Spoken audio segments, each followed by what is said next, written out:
Hello guys and welcome to my channel and this is Papa Dave. So for today's video guys, i-review natin yung Viewzilla. Ito daw yung gagawa ka lang ng simple tasks tapos makakapag-earn ka na ng real rewards. Okay, so dito i-review natin kung ano ba yung Viewzilla. Okay, so bago tayo mag-start, lagi kong pinapaalala kapag may involved na upgrade na pera, lagi kong sinasabi na do not spend what you can't afford to lose. At syempre, do your own research. Pero dito, ipapakita ko sa inyo kung ano ba tong Viewzilla na gagawa ka lang ng tasks tapos makakapag-earn ka ng rewards, ng points na pwede mong i-convert into money na mawi-withdraw mo right away. Okay, so dito sa Viewzilla, ito yung pinaka-dashboard.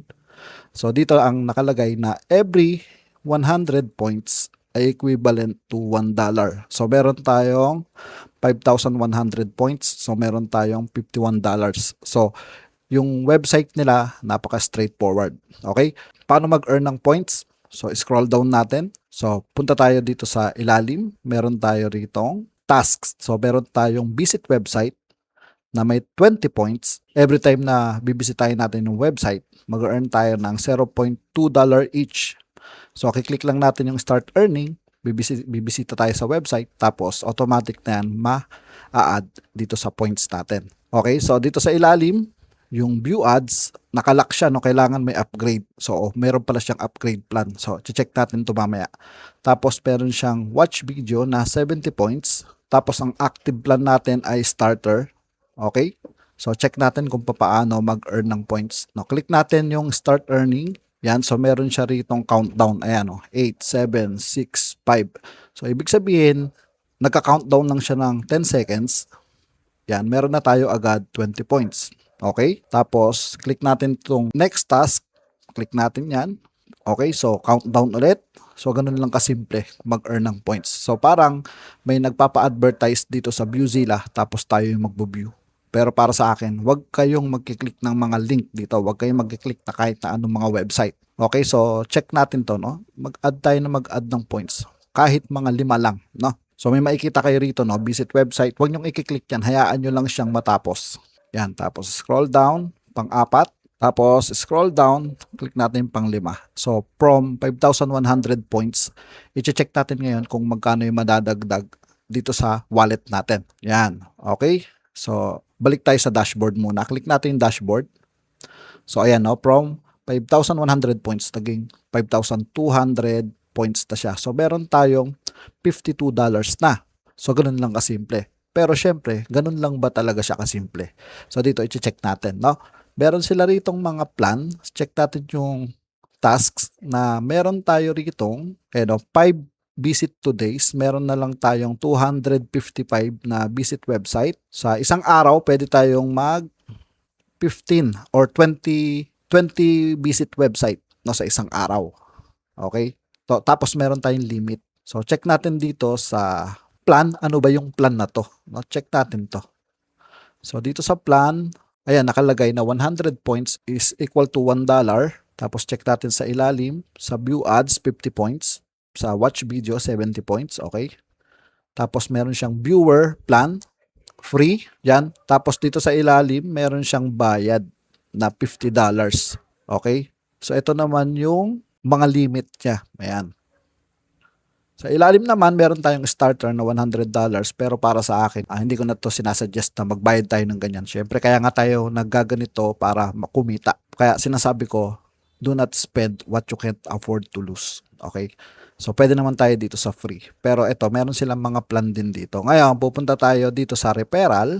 So, meron silang mga referral dito na pwede kang mag-earn. Kagaya nito, meron akong referral code na DAVE 730.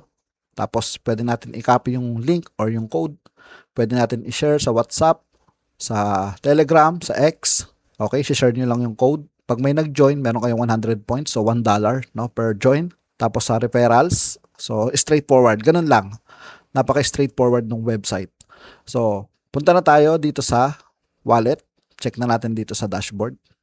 So, itong 52 na balance natin, $52, pwede natin siyang i-withdraw. Okay? So, click natin yung withdraw. Tapos, dito ay mag-a-add tayo ng crypto wallet account. So, kung sino may mga crypto sa inyo, pwedeng sa Binance. So, ilalagay natin dito yung address yung wallet address natin. So, click natin yung add new address. Yan, lagay natin to sa USDT. Ako kasi ginagamit ko yung TRC20 or TRX USDT. Yan, tapos lalagay ko yung wallet ID ko. Lalagay natin dyan. Tapos ito optional naman kung lalagyan nyo siya ng label. Set natin ng default. Tapos verify and add natin siya. Tapos may 6 digits code. So verify natin yung code sa email. So naka-add na siya. Ngayon, magwi-withdraw na tayo. Withdrawal address. So click natin yung wallet. Yan. Tapos click natin to. Tapos confirm natin. Enter amount points. Withdraw natin 100%. Ayan. So you will receive 47. So meron siyang bayad na $5 na fee. Okay, so meron siyang fee, no, kapag magwi-withdraw tayo. Okay, so na-review na natin. So click natin yung review. So ito yung wi-withdraw natin, no. Confirm natin. Tapos hold to confirm. Okay, so meron na tayong withdrawal request. $52. So, babawasan siya ng $5. Okay, so meron bayad yung pag-withdraw. Yan, so pwede na tayo ulit start mag-earn. Pupunta lang tayo ulit dito sa tasks. Tapos, punta tayo dito sa ilalim.